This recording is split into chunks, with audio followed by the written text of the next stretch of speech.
All right. I see. Oh, goodness. Some waving happening. And welcome back. I see some folks are back.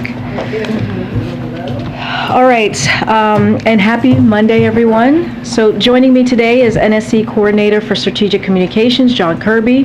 We know there's a lot moving today, so Kirby will provide updates on security assistance for Ukraine, the grain exports coming out of Odessa, and other foreign policy news of the day.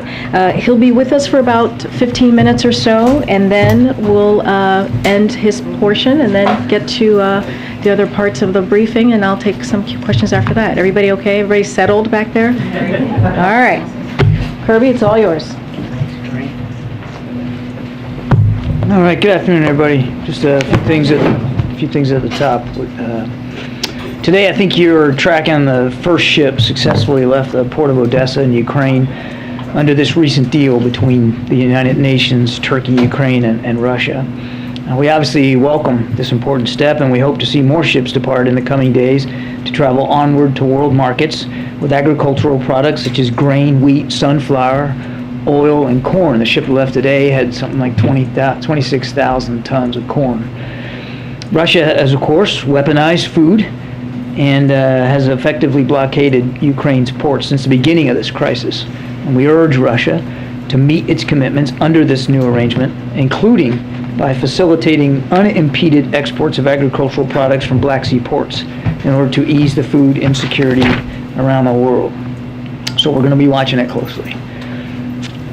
Also on Ukraine today, National Security Advisor Jake Sullivan, the Secretary of State Tony Blinken, and the Chairman of the Joint Chiefs of Staff, General Mark Milley, spoke together with their Ukrainian counterparts about the enduring U.S. support to Ukraine as the Ukrainian people continue to stand up to Russian aggression, and to inform them about a new $550 million security assistance package that the Biden administration will authorize today. This follows Secretary Austin's call with his Ukrainian counterpart on Friday, where he previewed that package. Today's announcement is going to include more ammunition for the High Mobility Advanced Rocket Systems, otherwise known as HIMARS. I know you all are familiar with that, as well as ammunition for the 155 millimeter artillery systems, which have already been supplied to Ukraine and are in the field. This will be the 17th time that the Biden administration has authorized a security assistance package using presidential drawdown authority since President Biden took office, and it brings to more than $8 billion drawdown authority alone in material and security assistance for Ukraine just since the invasion began in late February. Now on Taiwan, because I know that's on everybody's mind today. I want to reaffirm that the Speaker has not confirmed any travel plans, and it is for the Speaker to do so and her staff. So we won't be commenting or speculating about the stops on her trip. We have been clear from the very beginning that she will make her own decisions and that Congress is an independent branch of government. Our Constitution embeds a separation of powers. This is well known to the PRC, given our more than 4 decades of diplomatic relations. The Speaker has the right to visit Taiwan, and the Speaker of the House has visited Taiwan before without incident, as have many members of Congress, including this year. Now, the world has seen the United States government be very clear that nothing has changed about our One China policy, which is, of course, guided by the Taiwan Relations Act, the 3 joint U.S. PRC communiques, and the 6 assurances. We have said, and we have repeatedly said, that we oppose any unilateral changes to the status quo from either side. We have said that we do not support Taiwan independence, and we have said that we expect cross-strait differences to be resolved by peaceful means. We have communicated this directly to the PRC at the highest levels, including as recently as last week in the phone call between President Biden and President Xi. The National Security Advisor, the Secretaries of State and Defense, the Chairman of the Joint Chiefs of Staff have also made this very clear to Beijing in a half a dozen recent high-level conversations. Put simply, there is no reason for Beijing to turn a potential visit consistent with long-standing U.S. policy into some sort of crisis or conflict, or use it as a pretext to increase aggressive military activity in or around the Taiwan Strait. And yet, over the weekend, even before Speaker Pelosi arrived in the region, China conducted a live fire exercise. China appears to be positioning itself to potentially take further steps in the coming days and perhaps over longer time horizons. These potential steps from China could include military provocations, such as firing missiles in the Taiwan Strait or around Taiwan, operations that break historical norms, such as large-scale air entry into Taiwan's Air Defense Identification Zone, ADIZ, I think you all know that acronym, air or naval activities that cross the median line, and military exercises that could be highly publicized. This could also include actions in the diplomatic and economic space, such as further spurious legal claims by Beijing's public assertions last month, like Beijing's public assertions last month that the Taiwan Strait is not an international waterway. Some of these actions would continue concerning trend lines that we've seen in recent years, but some could be of a different scope and scale. The last time Beijing fired missiles into the Taiwan Strait was 1995 and 1996, after Beijing reacted provocatively to Taiwan's president's visit to deliver an address at his alma mater. I want to contrast this now between the United States and China. We, and countries around the world, believe escalation serves no one. Beijing's actions could have unintended consequences that only serve to increase tensions. Meanwhile, our actions are not threatening, and they break no new ground. Nothing about this potential visit, which, oh, by the way, has precedent, would change the status quo. And the world should reject any PRC effort to use it to do so. We will not take the bait or engage in saber rattling. At the same time, we will not be intimidated. We will keep operating in the seas and the skies of the Western Pacific as we have for decades. We will continue to support cross-strait peace, stability, support Taiwan, of course, defend a free and open Indo-Pacific, and we're still going to seek to maintain lines of communication with Beijing. All of that is important, and all of it is preserving the status quo. We expect to see Beijing continue to use inflammatory rhetoric and disinformation in the coming days. The United States, by contrast, will act with transparency. We'll stand up here, we'll answer your questions, we'll give you the facts. We are also committed to keeping open lines of communication with Beijing. As I said, this is what the world expects of not just the United States, but of China. And we encourage Beijing to keep that commitment as well. With that, go to some questions. Thanks, John. So, given all the saber rattling that's being done by China and the fact that Speaker Pelosi is still considering a trip, the fact that you're laying out all the possible reactions that China could have, should we take this as a sort of test of China's willingness to make good on some of its designs on Taiwan, or a test of whether they've learned some of the lessons that Russia learned by invading Ukraine? The short answer to your question, and then I promise I won't just leave it with a short answer, is that's a better question for President Xi and what's in his mind over this. I think we've laid out very clearly that if she goes, it's not without precedent. It's not new. It doesn't change anything. I mean, what we would hope they infer from everything we've done and everything we've said, including during the president's phone call, is that we're being consistent. There's no change. We've not ramped up the rhetoric. We've not changed our behavior. Everything we've done is consistent with our obligations and our commitments. But if the policy hasn't changed, then why was the speaker being urged not to go? I don't know that she was urged not to go. Who urged her not to go? The president said on August 20th that the military doesn't think it's a good idea for her to go. The speaker makes her own decisions. What we did was provide her context, analysis, facts, information, so that she could make the best decision possible for every stop, for every overseas travel. And again, I'm not going to get ahead of her or her staff here with respect to the rest of this trip.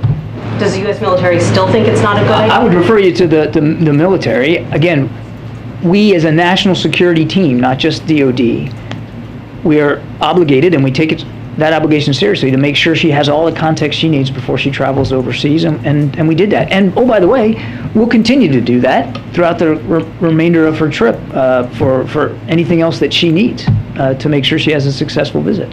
Russell, follow-up? John, thank you. You've been emphasizing the separation of powers and the separation of the legislative branch from the executive.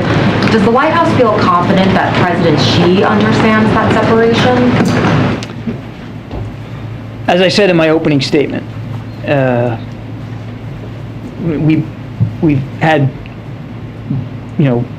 diplomatic and bilateral relations with the PRC for decades. They understand well.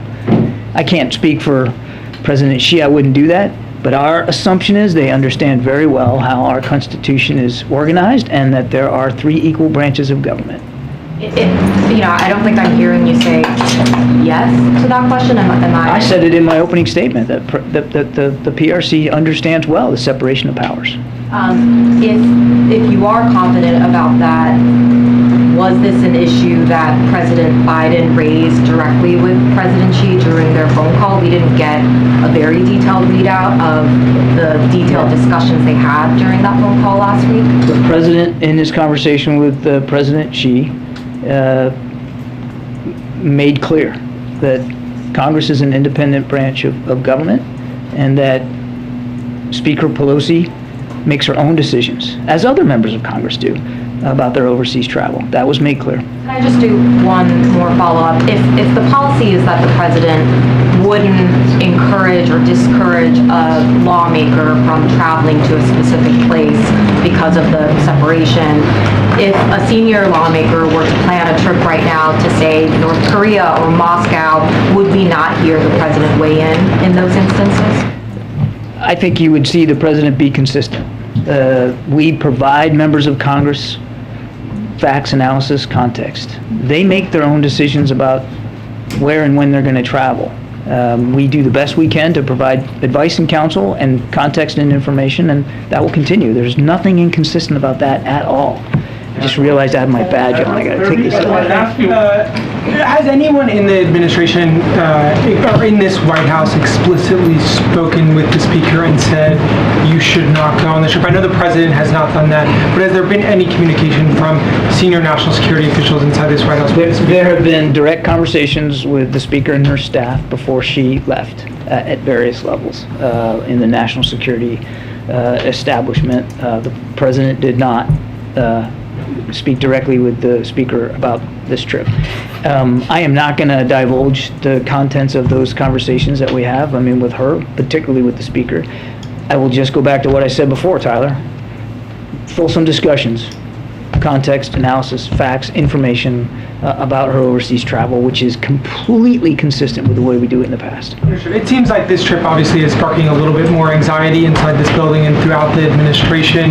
And I understand that you said the president respects the independence, but given the national security risks at play and China's escalating rhetoric, was there not a discussion inside this administration about whether or not you should take a more urgent sense, as MJ just alluded to, if there were other countries at play here, we might see a different response. Given what China has said it might do in response to a trip, that puts all Americans at risk in their national security. Did the president feel that maybe this is a different case, that he should be more involved, or his team should be more involved than he might be? Again, I'm not going to get into the details of the conversation. They were comprehensive discussions about what she wanted to achieve on this trip, where she wanted to go, and we provided her the same set of context and information that we have in the past with respect to her overseas travel. I'm not going to get into the details of that. Phil in the back. Thank you. I guess I'm wondering, why did the president bother with this drama from the beginning? Why not, rather than saying the military doesn't think it's a good idea to go, why not call the Chinese bluff or tell them to pound sand when they started bellyaching about the possibility of this trip? Given, as you pointed out, there's no change in policy and there's precedent for Pelosi to visit Taiwan. So what's the drama? What? Have you watched the Braves the last couple of weeks? There's been this question of... Yeah, I've been here the last couple of weeks. I haven't seen any drama. I think you're manufacturing it with your question. Look, we have been nothing but clear with the Chinese about where we stand on the issues and the one China policy and our support for a free and open Indo-Pacific. Look, I want to go back to what I said at the beginning, and I hope you took note. Nothing has changed. There's no drama to talk to. It is not without precedent for a Speaker of the House to go to Taiwan, if she goes, and I'm not confirming that she is. And it's certainly not without precedent for members of Congress to travel to Taiwan. It has been done this year, and I'm certain that it will be done in the future. We have no interest, as I said in my opening statement, increasing tensions here.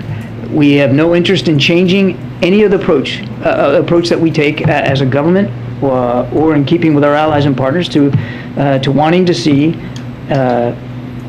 cross-strait tensions be resolved peacefully without a unilateral change. So I don't know about the drama that you're claiming exists. It's quite the contrary here, and the point that we have made, I made it again today, and President Biden made it with President Xi, is everything here is consistent. There's no reason to use a potential visit to justify or to spark some sort of crisis or conflict. We certainly have no interest in that, and there's no justification to use a potential visit as a pretext to conduct what could be escalatory measures, such as the ones I detailed in the opening statement. Hi, John. You keep saying that the speaker has the right to make her own decision, and another speaker visited before, which I believe you talked about Gingrich when he visited in 1997. But it's different timing, there's more tension, and the speaker represents the president's party. So while she has the right to make her own decision, why can we say that the White House disagree with her decision, because that will cause more tension? Can you just say that categorically now that she basically, that the White House disagree with her visit? I'm sorry, but you're asking me why I can't just say we disagree with the visit? Correct, because it might, for all the conversation we're just having now, it would cause more tension. All right, so two things. One, there's been no discussion by the speaker about what's next on her trip. So you're asking me a question as if she's already somehow confirmed that she's going to Taiwan. I haven't seen any such confirmation, and again, I would point you to the speaker and her staff to talk about her itinerary. And number two, again, our responsibility is to make sure that she and her team have all the information they need, and we keep that line of communication throughout a trip, as we should. Of course, it's a requirement. But the speaker and her staff, who advises her, they make the decision. So you guys seem to be, or your question seems to presume that we should have, stamped the trip with some sort of approval or disapproval. That's not the way this works. Congress is an independent branch of government. Can you confirm if she's traveling on commercial flights, or is she going officially on a government plane? Because that will be interpreted by the Chinese differently, regardless of what we say. It is commonplace for the speaker to travel aboard a U.S. military transport aircraft. That's very typical. Has the administration been in touch with the Chinese government since the president's last conversation with President Xi? I'm sorry, say that again? Has the administration, people in the administration, been in touch with the Chinese government since the president's conversation? I'm not aware of any specific communications after that call. And what planning is being done in advance to ensure that there won't be any dangerous fallout if she does indeed go to Taiwan? Well, without getting into details, I think you can understand that part of our responsibilities is to make sure that she can travel safely and securely, and I can assure you that she will. Admiral, what about Russia? What about Russia banning a Jewish agency? Sir, tell you what, sir, let Karine, please let Karine call. In terms of the speaker's agenda and her motivation for going, which does seem to be different than the president's set of issues, since he has said publicly the military doesn't think it's a good idea. He has not come out and given a fulsome support for this trip if it happens. What is your sense about her advocacy for democracy, for self-rule in Taipei if she were to go there, and the impact of that if she were to make that kind of a statement? Long-held views on the part of the speaker, and how that might have an impact. Well, the speaker can speak for herself, and whatever she wants to say on this trip is really her prerogative. that's why it was so important for me in my opening comments, Kelly, to make clear what this administration's policy is with respect to the One China principle, One China policy, as well as not wanting to see cross-strait tensions resolved by any other than peaceful means, and the fact that we don't support Taiwan independence. It was important for me to lay that down right at the outset. That's our policy. That's this administration's approach. I can't speak for what Speaker Pelosi may do or say on this trip. One question here, if I may follow up, sir. Because of the closeness between the Speaker and the President, it does raise the question about, is she sort of pressing a foreign policy that may, in fact, put the President in a bad position? Is that the sense of this White House?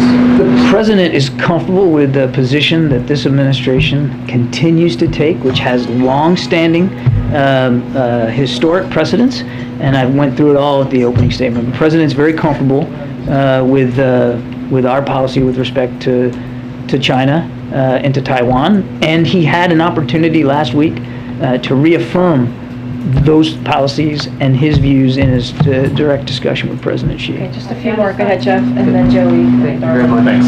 John, you mentioned the potential of missile launches by China. Are the people of Taiwan at risk if Speaker Pelosi makes this visit? And is she at risk if she makes this visit? We certainly don't think there's any reason for anybody to be at risk here with a potential visit. Again, hasn't been announced, and I won't speak for Speaker Pelosi. But there's certainly no reason for this to come to blows. There's certainly no reason for this to escalate. And as for the potential risks, I think that is a better question put to the PRC and to the PLA Army and Navy and the Air Force. We're going to watch this very, very closely. We're going to make sure that she has a safe and secure visit, because that's our responsibility. And we urge, as I said at the outset, we urge China to, if she goes, to see this for exactly what it is. Nothing new, no change to our policy, and certainly not an unprecedented visit by the Speaker of the House. You also said the U.S. will not be intimidated. Do you feel that using language like that right now will be viewed by China in a way that you are also raising rhetoric the way they have? You said it right at the top, like that they have. They have been out there in recent days with some irresponsible rhetoric. We feel it's important for everybody in the region to understand how seriously we take our security commitments in the Indo-Pacific, and that's why we put it that way. There's no reason, Jeff, for this to honestly, there's just no reason for this to escalate. In fact, there's every reason, given our national security interests as well as the interests of our allies and partners that are at stake in the Indo-Pacific on any given day. There's every reason for this to not escalate, and for the lines of communication to remain open between Washington and Beijing, and that's what we'd like to see happen. One on Iran. Yeah, thanks, John. Does the White House currently know whether Speaker Pelosi is planning to go to Taiwan? I realize she's not announced anything publicly. You've also said White House officials have been talking to the Speaker's staff. So does the White House currently have knowledge whether she is planning to go to Taiwan? I am not going to talk about the Speaker's itinerary. I'm just not going to do that. And Jeff, I want to go back to one other thing, if I may, because it was in my mind and I flew out of my mind as I was answering your question. Is when you talk about or you threaten these kinds of potential operations, military operations and exercises and missile launches that I talked about, I mean, what that does is it does increase the risk of miscalculation, as I said, and which could lead to unintended consequences. And that's really the risk. You asked specifically, are they at risk? That's where the risk comes in. It's not so much that there might be a direct attack, but it raises the stakes of miscalculation and confusion, which could also lead to unintended consequences. Okay, Karine, and then I'm going to take some in the back. Okay, John, given everything that you've laid out here, why do you think China is reacting the way it is reacting to this speaker and this trip? It's difficult to know specifically, and you're kind of asking me to get inside their brains, and I don't know that I'm comfortable doing that. I think, again, that's a question better put to President Xi and the PRC and their military leaders. There has been, you've heard Chairman Milley talk about this even before we were talking about a potential visit by the Speaker, of increasing aggressiveness by PLA military forces in the region alone. Violations in air and sea space across the strait, more aggressive and proximate military exercises, and of course in their rhetoric. I mean, this has been going on now for months, and if you really want to, you can go back years in terms of Chinese coercion and intimidation tactics, even just in the military environment in the South China Sea, East China Sea. So, been building. I can't account for why they have answered just the possibility of this visit in the manner in which they've done. I can only account for President Biden and for this administration and for how we are trying to manage tensions and, quite frankly, manage this one of the most consequential bilateral relationships in the world. And that is by making it clear what we're seeing, sharing it with you, making it clear that there's no reason, for whatever the reason is, there's no reason that it should spark some kind of conflict, or that it should precipitate increased tensions, or serve as some sort of pretext for some sort of what they would consider a reaction. If the Speaker goes completely consistent with what's been done in the past, and certainly not at all a statement about any change to American policy with respect to One China and to cross-strait tensions, and quite frankly to our obligations under the law to continue to support Taiwan's self-defense. Okay, And if she does go to Taiwan, how will the White House find out about it? Will she call someone in the NatSec team? Will you see it on television? How will you know? Well, look, the Speaker's flying aboard a military aircraft, so we'll know. All right, we're just going to do two in the back, and then we got to wrap it up. Go ahead, SB. All the way in the back. Yep. Admiral, you talk about the separation of the Congress and the White House and the executive branch, but when she takes a military aircraft, how then do you, which is under the control of the president, how do you make the case that, well, we had nothing to do with this at all? I didn't say we had nothing to do with this at all. No, we've never said that at all. From the time she informed us that she was going to go overseas, we put the gears in motion like we always do, and that is to provide military transportation. Nothing new about that. Provide our team with information, context. You've heard me, you've heard Karine talk about that. Nothing new about that. I mean, it's not that we're not involved, but we don't make the decision for the Speaker. She makes her own decisions. We give her advice and counsel and context. She makes her own decisions, and the President, having long served in the Senate himself, he understands and respects the institutional prerogatives of members of Congress. All right, last question. All the way in the back with the glasses. Thanks, Karine.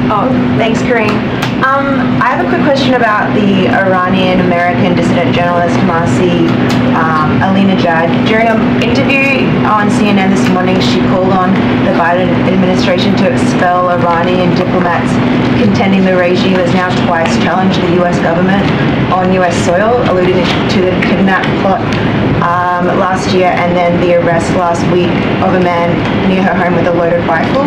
Is that something that the White House is even considering, or if there are other diplomatic levers the president is prepared to pull? There's somewhat of a limit to what we can say on that, so let me just lay it out for you. The United States condemns the apparent attempt to harm leading Iranian activist and U.S. citizen Masih Alinejad at her home in New York last week. We commend law enforcement's swift and effective response to this apparent threat to her. This is an open criminal investigation, and so I'm going to refer you to law enforcement for any further comment. While we wait to see the results of that investigation, we do want to reaffirm that it is a first priority for the Biden administration to counter the threat posed by Iran, including against dissidents that are living in the United States and current and former U.S. government officials. Okay, thank you, everybody. Appreciate it. Thank you. All right, thanks, John. All right, just have one thing at the top, gas prices.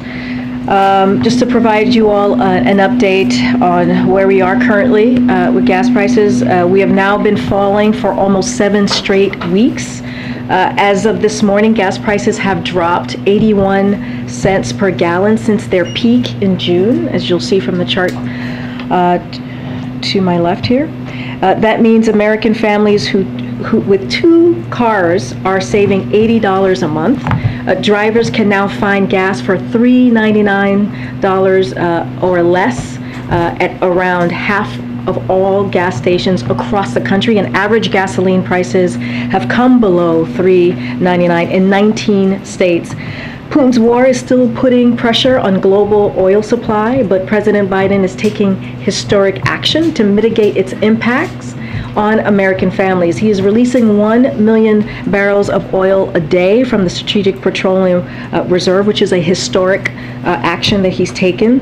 He rallied global partners to release millions of barrels of oil, and under President Biden, U.S. oil production is up and on track to reach a record high. The Treasury Department estimates that the historic release of oil by President Biden and international partners has reduced gas prices by up to about 40 cents per gallon, as we have shared with you all last week. More work remains, but the fact is that we are currently experiencing the fastest decline in gas prices in over a decade. And with that, Darlene? Thanks, Karine. A couple of questions about the president and his latest bout with COVID. The first time he tested positive, the White House had identified 17 contacts. Can you update us on those? And then were there any additional contacts from him testing positive again over the weekend that we should be aware of? So those 17 are continue to test negative. So that's the update on the first positive test that the president had that we shared with all of you. With this positive test that we saw and shared with all of you again on Saturday, there's been 6 close contacts, and those 6 individuals continue to test negative. Has he resumed the blood thinning medication that he had stopped when he was on COVID? He has resumed all the medication that he was on before. And then one final question quickly. There was video of him yesterday FaceTiming with the veterans camping out on Capitol Hill. We haven't seen anything from him today. Can you give us a sense of how he's doing with having to go back into isolation? I mean, is he frustrated? And how is he dealing with being away from the First Lady for as long as he's been? Well, the day's still young. You never know. Look, the president... I'm just making a joke. Clearly it was not funny. I will try harder next time to be more funny. Look, he is continuing to work from the residence.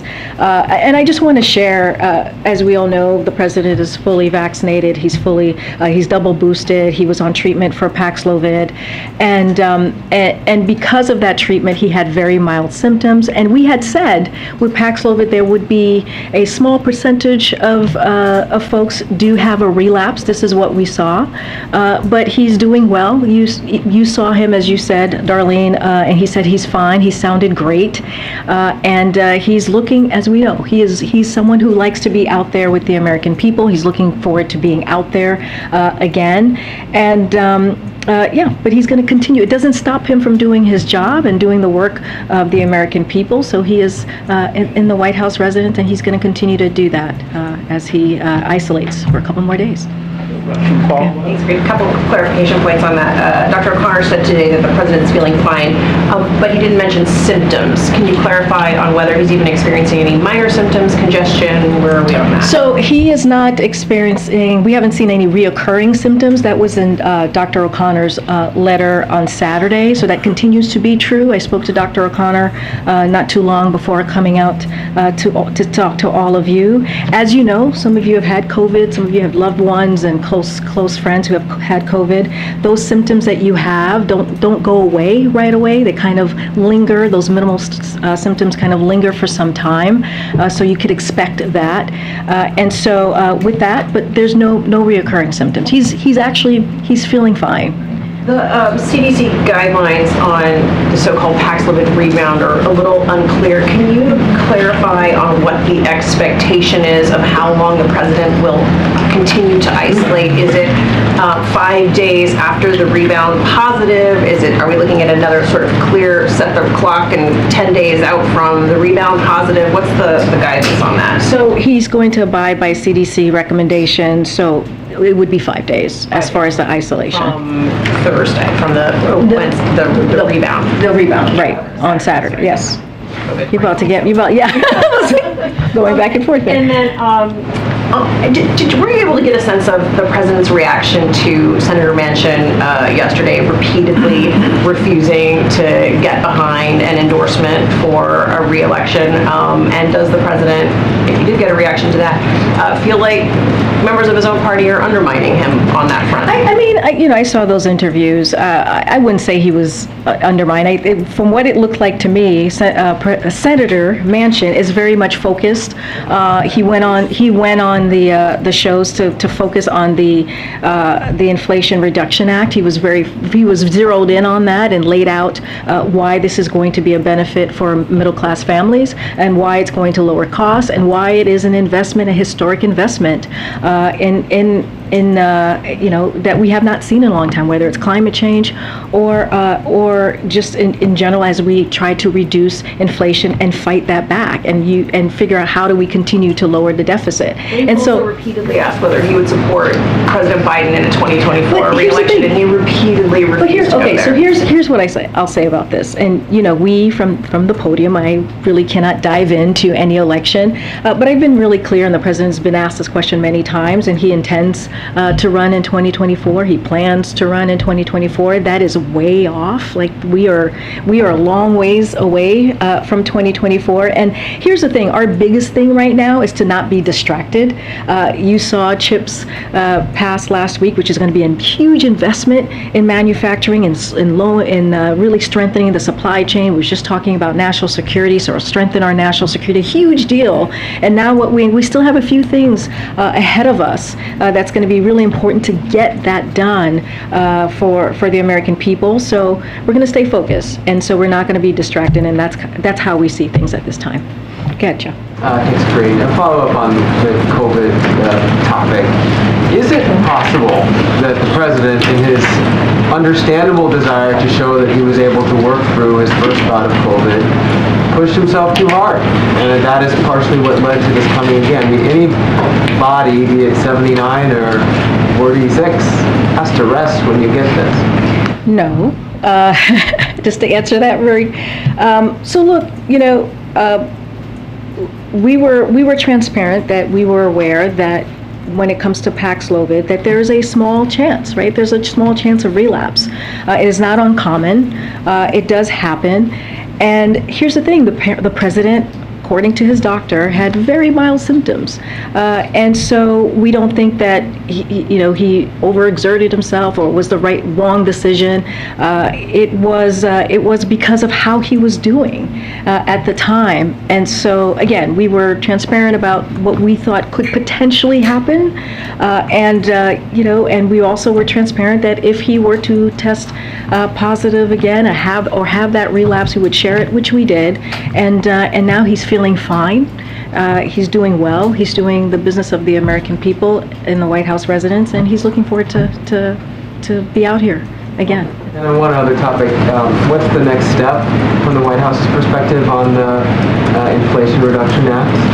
Have you had any signals from Senator Sinema as to whether or not she will support it? So I'm not going to get into details about any conversations that we're having with congressional members.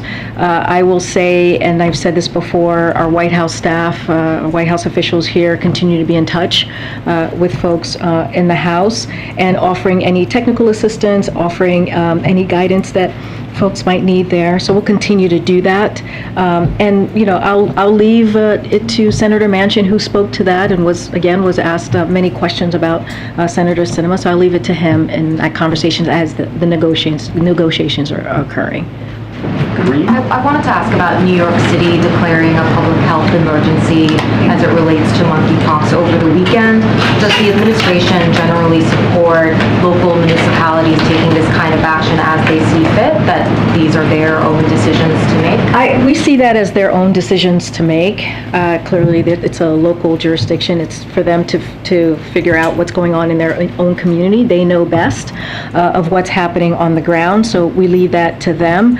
I do want to add, so because we do have some news on the vaccinations that I've mentioned, the JNOS vaccination that was announced last week on Thursday. 737,000 vaccines are out. As I'm speaking in front of you right now, they're being shipped to areas that really need them. And so, if you think about the 737,000 and the 300,000 plus that we have put out, that puts 1.1 million doses that's out in the United States. And so that matters. It's very important as we're trying to really have a aggressive approach to dealing with monkeypox. On testing, and I don't know if folks had this, but we are doing testing about 80,000 tests per week, and that's another important, significant way of making sure that people are getting tested so they know if they have monkeypox or not. And lastly, and I've talked about this from here already, which is the education, which is the outreach, educating public health officials and activists out there, making sure that they know exactly what to look for and what the treatment is, and so that as well continues. Do you have any insight on the president's own thinking right now on the possibility of declaring a national public emergency on this? I know he'll obviously be advised by folks around him, including Secretary Becerra, but what does he think? So when it comes to a public health emergency, that is a decision that is made by Secretary Becerra. That is not made by the president. But as you know, we are considering every policy option to help end this outbreak. That is urgent and that is important to us. But again, that is up to Secretary Becerra to make that decision. Any general timeline? I would refer you to HHS on a specific timeline. I'm going to go over. Go ahead, Franco. I didn't call you before. Thanks so much. I'm just curious if there's any concern about the president's rebound case, concern that could set back any efforts to get people to take or for Paxlovid to be prescribed for severe cases. Well, absolutely not. The way we see it is Paxlovid has over a 90% chance of preventing severe illness if it's taken early. And, as we saw, the president had very mild symptoms because of Paxlovid, because he was fully vaccinated, because he was double boosted. And so we anticipated that. We had said there would be a minimal chance of him having a relapse. And so, the relapse truly is small, and the protection of Paxlovid easily outweighs that as we see it. And so, again, we encourage Americans out there who haven't fully gotten vaccinated to do that, who haven't been boosted, to go ahead and get their booster. The treatment that the president received is the same treatment that others could receive as well, and that is because of the work that this administration, that this president has done from day one in walking into the White House. Also, what about Russia banning that Jewish agency? Also, if I could ask, I know you're a little tired of asking about answering questions about 2024. Oh, I'm never tired. And President Biden running, whether he will run. I was just, with former President Trump talking about submitting his paperwork potentially before the midterms, when will President Biden file his paperwork? And wouldn't that help kind of nip some of these questions in the bud? I mean, the president has said that he intends to run. He's said that multiple times. So there's that. I'll put that out there. But again, we have some work to do in the next couple of days and weeks that we're going to focus on. We're not going to be distracted by what's happening with the former president. That is not our focus. Our focus right now is, as we're talking about the Inflation Reduction Act, which is which is historic, as I just laid out, which is incredibly important as we talk about lowering cost prescription drugs for our seniors, as we're talking about getting some of that energy, lowering costs on energy for families who are sitting around their kitchen table trying to figure out how are they going to pay for whatever item that is incredibly important to them. So this is what this is going to do, and so we're going to continue to talk about that. We see the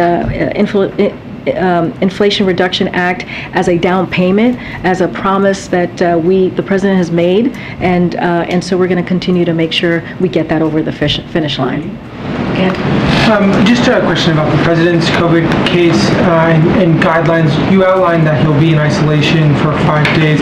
How does that relate to potential travel? I know that even if you test negative, there are CDC guidelines that discourage you from traveling for a certain period of time. Does that clock start back at zero with the rebound case? So the travel is a little bit different because there are no CDC recommendations on regarding travel for rebound. So that does not exist in this for rebound cases.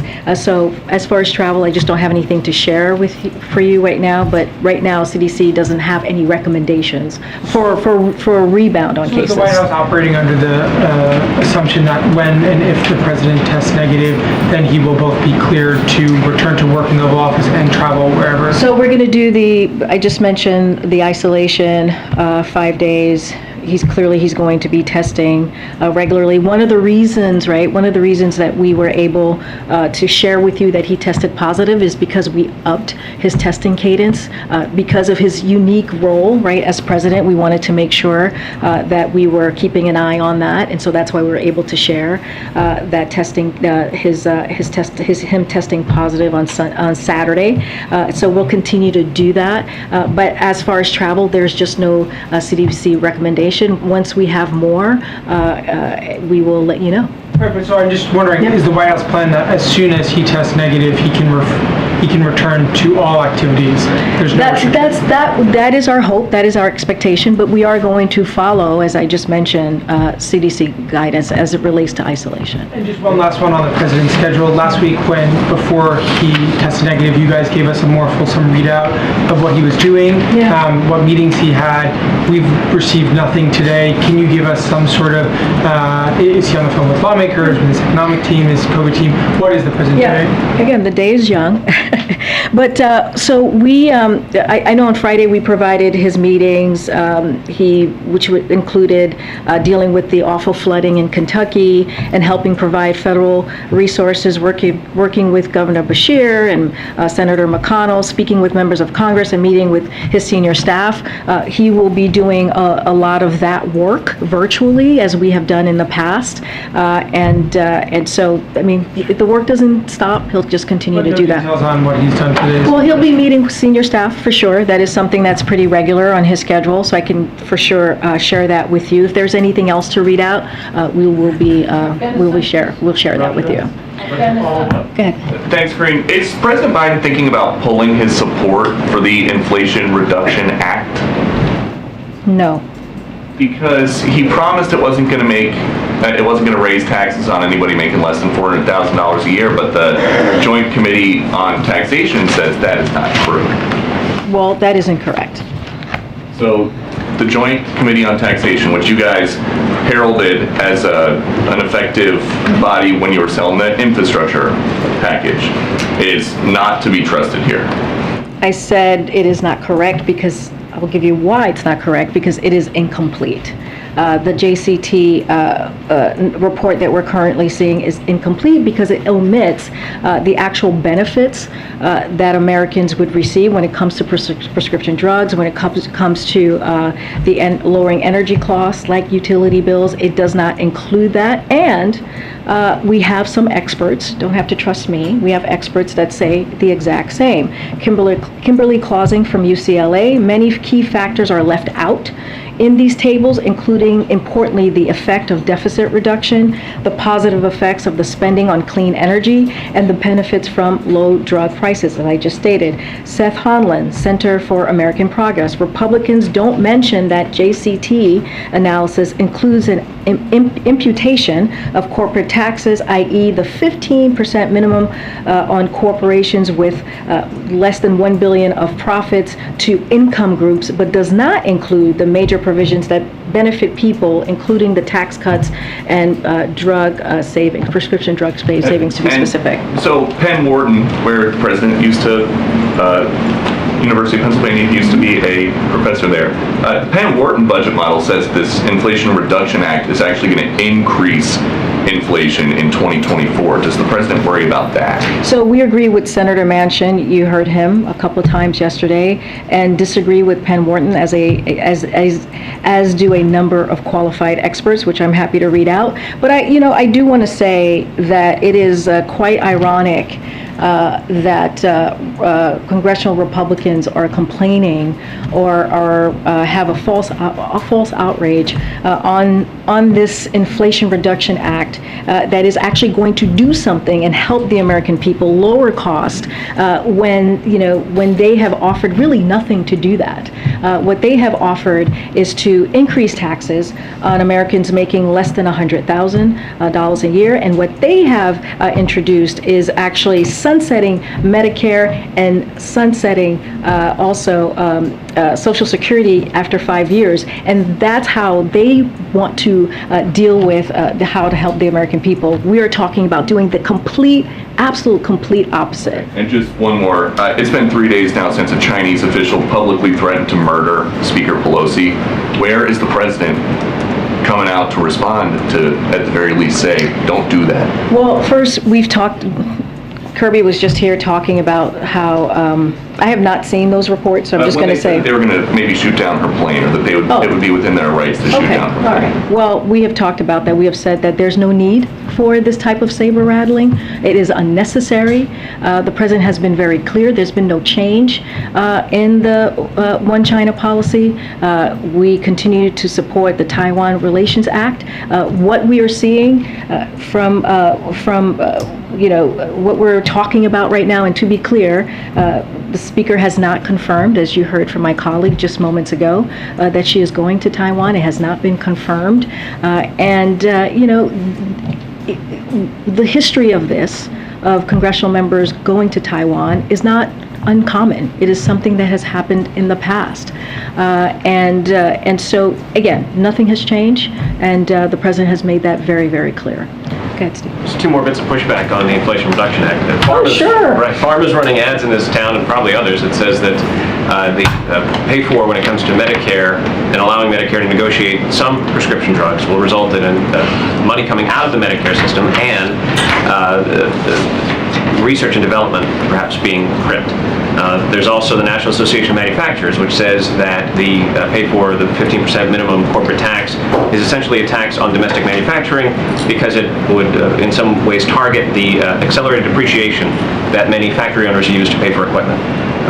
Is the president confident that if passed and enacted, the bill will neither affect the Medicare program and the way the drugs are developed in this country, or his goal is to increase domestic manufacturing? So I'll say this, there are 55 companies, corporations in this country who make tens of billions of dollars who are paying zero. Dollars when it comes to taxes. So this bill is going to fix that tax loophole and make the tax code fairer, and that matters. And when you think about what that's going to do, you think about that $300 billion that's going to go towards deficit, making sure that we continue to bring down the deficit, $1.7 trillion we saw from last year, add another $300 billion. That is going to save cost. That's going to save cost for the American people, and that is so critical, so important, especially as we're talking about inflation and high costs right now.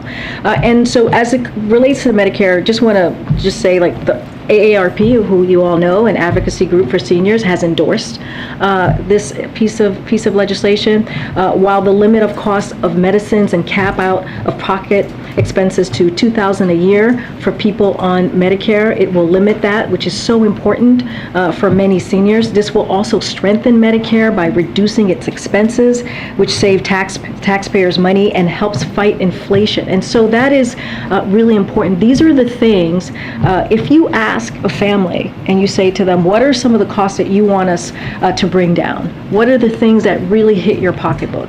They will say prescription drugs. Many will say one of those things are prescription drugs. And so this is a historic investment that's going to just be a game changer for families. That is incredibly important, and that's what the president cares about, and that's how the president wants to continue to support this legislation. One question about the president's COVID case. Given the importance of getting him back on a regular schedule, was there any discussion here about taking any additional steps to try to help him clear the virus faster, and putting him back on Paxlovid, giving him more fluids, letting him sleep more, anything like that? I don't have anything more than what his physician shared today, and also the last couple of days to all of you, how he's feeling. He's feeling very fine. He's doing great.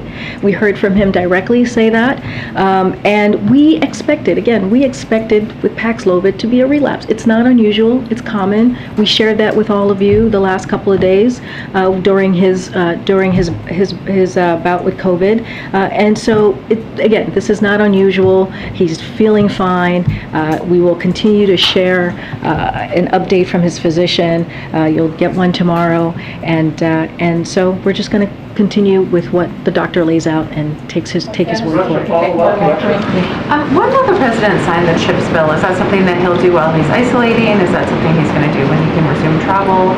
Yeah, we will have something on that very, very soon. Don't have anything for you at this time. We will have something on that for you very Just soon. one more question. Has the U.S. received an official answer yet from Russia on its offer of a prisoner swap?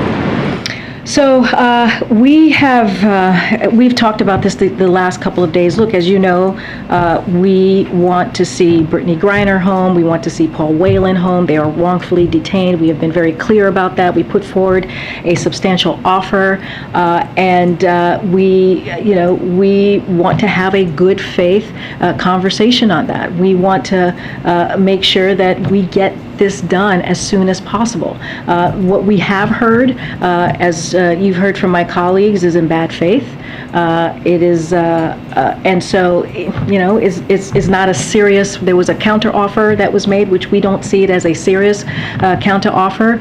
Clearly, not going to negotiate from here, not going to get into any specific details. But as you can see from the substantial offer, as you can hear from Secretary Blinken, and as you've heard from this president, we are taking this very seriously, and this is a top of mind for this president, and we want to see them come home. Karine, about Russia? One more on the president's case. You had referred to the physician letter that says no reemergence of symptoms, but you also said lingering symptoms. So help us square that so we understand. Yeah, well, no reoccurring symptoms, meaning like if you look at his original letter, there's nothing like severe, right? Because he feels fine, right? He feels good. But as we know, when all of us have had COVID, you do have a little bit of a lingering cough, right? You do have a little bit of maybe a lingering sniffles. That's not uncommon to have, and so that's what we are talking about. So he is not 100% symptom free. He just didn't have like a fever return or something like that. Is that fair? Well, he never had I want to be careful because we went into this about if he had a fever or not. He never had a fever, so I want to be really clear. It was elevated, but it was never a fever. And I don't want to put something. But remember, we had talked about a little fatigue. We had talked about aches. That there was a little bit of discomfort. So that has not occurred. But all of us have had COVID before, right? We've had, well, not all of us, many of us. I don't want to call everybody out. I could speak for myself. And there are some, you still have a dry cough. You still have, little sniffles that last for a little bit longer. And you Saying you he, are you saying emphasized, he? Are you saying he or you? yeah, I'm trying to get a sense of, I am saying that all of us have had COVID, many of us have had COVID before, and they tend to be lingering symptoms, and that's what I'm talking so the about. president is still experiencing some things related to his COVID course of illness. Right, and also, as we know, you all have known him for some time and covered him, he tends to have a dry cough. That is not unusual, so that is what I'm talking about. He tends to have a dry cough, which you all have heard before, so just want to be clear on that, Emphasis too. on he's working, he's calling and so forth, but to my knowledge, I don't believe you've talked about him getting extra rest or taking time away from work. Has he also had blocks of time where he's not doing anything so that he can rest? What I can tell you is that he has been working 8+ hours a day. That is a schedule that he continues to keep. Instead of doing it in the Oval Office, he's doing it in the White House residence. Thanks, Karine. The president suggested in Saudi Arabia that there could be an announcement on oil production coming. With OPEC meeting this week, is the White House expecting an increase in oil production to be announced? I will leave that to OPEC Plus. We are not a member of OPEC Plus, as you know, and so I would leave them to answer that, answer whatever they're going to coming out of that meeting this week. But the president has received no indication. He did make some strong comments when he was in Saudi Arabia about potential good news and consumers feeling relief. Again, I leave that to OPEC Plus. Just a clarification on how we're counting the president's days in terms of when he'll be out of isolation. Was Saturday day 0 or Saturday day 1? So I believe we shared that on Saturday. So what we shared is basically what it is. Okay. Okay. All right, I'll take one more question. I'll take one more question. I'm trying. Yep. And I've called on you before. I want to call. Thanks, Karine. Voters in Kansas tomorrow will be the first in the country since the Supreme Court overturned Roe v. Wade to have the opportunity to vote on an abortion-related ballot measure. Is the White House seeing this as a vote that could have broader political significance heading into the midterms? So if it passes, tomorrow's vote in Kansas could lead to another state eliminating the right to choose and eviscerating access to health care. Republican governors and state legislators are imposing extreme laws banning a woman's right to choose. Many don't allow exceptions even for rape or incest, and congressional Republicans are calling for a national ban on abortion. So President Biden has made this very, very clear that the only way to secure women's rights to choose is for Congress to restore the protections of Roe as federal law. So the majority of Americans, they support that as women's right to choose. And again, Congress must act, as the president has said many times, and it is also the American people need to make sure that their voices are heard. All right, thanks everybody. I'll see you tomorrow. Jewish immigration. I'll see you tomorrow. Karine. Forget Afghanistan, huh? United States forget Afghanistan and Afghan people. Pay attention to the Jewish people.